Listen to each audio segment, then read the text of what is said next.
जो सड़क single road की थी, मैंने उस पर 9 करोड़ रुपया अभी उस पर सेंक्शन कराया है, उसके दोहरीकरण का।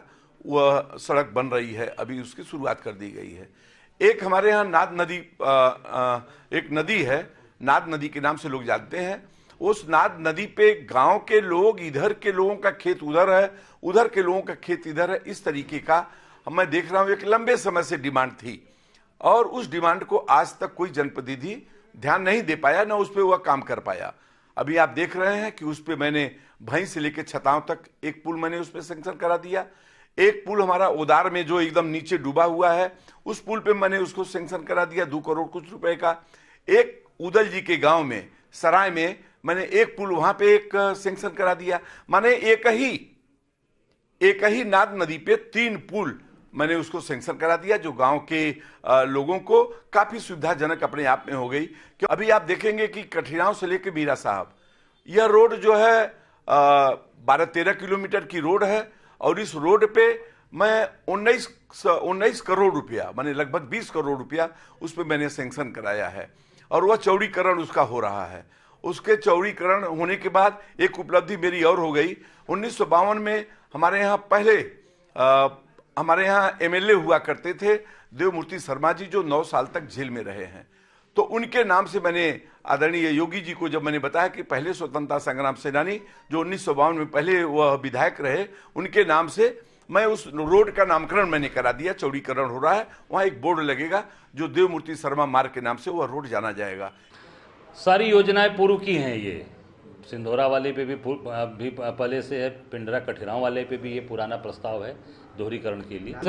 इस तरह से छोटे बड़े पुल तो बहुत हम लोग के समय बने हैं, उसकी कोई गिनती ही नहीं। सेंक्शन तो बहुत कुछ हो पहले से है, पहले मूर्त रूप तो सामने आवे ना, जब बन के जो चीज कंप्लीट है उसको बताया जाए। फिर आप देखेंगे कि हमारे नकटी भवानी एक मंदिर है जो बड़ी मान्यता प्राप्त मंदिर है। 10, 20, 50 गांव के लोग वहां पे अक्सर करके पूजा पाठ धर्म के नाम पे वहां जुड़ते हैं। गरीब तबके के लोग जो दूर बाहर नहीं जा सकते हैं वो वहीं पे आते हैं। एक अच्छा माहौल वहां था। मैंने वहां पे 4 करोड़ रुपया उत्तर प्रदेश सरकार के पर्यटन विभाग से मैंने सेंक्शन कराया, जिसपे करीब 1 करोड़ 60 लाख रुपया उस पर प्रथम किस्त आ गई, जिसपे पूरा 1 किलोमीटर माने 1200 मीटर की 4 दीवारी बना के, फाटक बना के, अब उसमें एक हाल बनाने की योजना है जो पुनः एस्टीमेट बना के भेजा गया है। मैं समझता हूं कि वह भी अगले महीने तक वह एस्टीमेट वह बन करके चला गया शासन में, उस पर भी पैसा सेंक्शन हो जाएगा। वैसे पहले हुआ था 4 करोड़ कुछ रुपए का। इसी तरीके का एक ही पौराणिक मंदिर हमारी सरावां में है, भद्रकाली माँ का मंदिर, जो इतिहास के पन्नों पर अंकित है। वहां भी आपके भदोही के, जौनपुर के लोग उस नाद नदी को पार करते हुए यहाँ पे आते हैं माँ की आराधना करने। बहुत बड़ी मान्यता है उस मंदिर पे ही। मैंने अभी इस वर्ष की शुरुआत में 1 जनवरी को मैंने उस पर शिलान्यास कराया और शिलान्यास करा के लगभग मैं समझ रहा हूँ वह काम पूर्ण होने की स्थिति में अग्रसर है, आगे बढ़ा हुआ है। ये पूर्व के प्रस्ताव हैं सब सुंदरीकरण के मंदिरों के, उसमें मंदिर 2 करोड़ का सेंक्शन। अब ये सारी चीजें हैं जो पूर्व के समय की ही दी हुई चीजें हैं।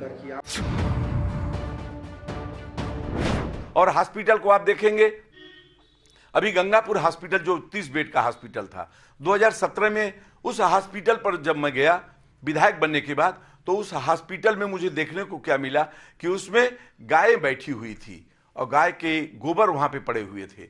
मुझे अच्छा नहीं लगा और 5-6 भी ओपीडी नहीं हो पा रही थी। मैं वहां पहुंचा और उसको सुधारात्मक दिशा में मैं प्रयास करना शुरू किया। आज उसकी यह स्थिति है कि 100, 150, 200 ओपीडी डेली होती है वहां पे। और वह हॉस्पिटल इतना सुंदर मैं बना दिया। अभी आप देखेंगे 1 करोड़ से अधिक मैं ऑक्सीजन प्लांट लगवा करके 3 दिन पहले मैंने उसकी शुरुआत की है और वह डेवलप हो गया स्वास्थ्य के क्षेत्र में।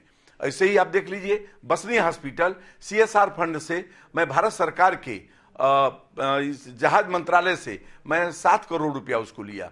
7 करोड़ रुपया में से 2 करोड़ रुपया ही केवल अभी खर्च कर पाया हूं और वह काफी बेहतर बिल्डिंग बनके तैयार है। उस पर 1-2 करोड़ रुपया अभी इंस्ट्रूमेंट के लिए वहां लोगों ने CMO को दे दिया है और CMO उसमें हमें 2 वेंटिलेटर लगाने की, 8 ऑक्सीजन युक्त जो है बेड, इस तरीके का वहां डेवलप करके मैंने वहाँ बड़ा गांव में जो हमारा बसनी में हॉस्पिटल है, जिसको मैं गर्व से कह सकता हूं, जब मैं हॉस्पिटल की तरफ थोड़ा ध्यान दिया तो उत्तर प्रदेश का सबसे पहला स्थान प्राप्त करने वाला वो पिंडरा विधानसभा का वो बड़ा गांव का बसनी हॉस्पिटल है। मैंने उसे भी डेवलप किया।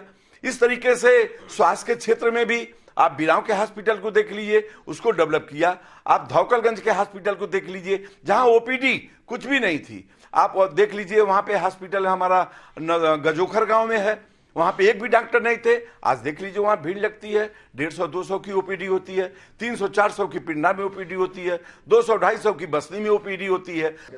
ये हमारे समय का सारा निर्माण है। गंगापुर CSC हमारी बनवाई भी है। बसनी अस्पताल में CSR ये भी हमारे समय का अस्पताल है। उसको एयरपोर्ट अथॉरिटी से लग के इन लोगों ने उस पर थोड़ा सा कार्य कराया है।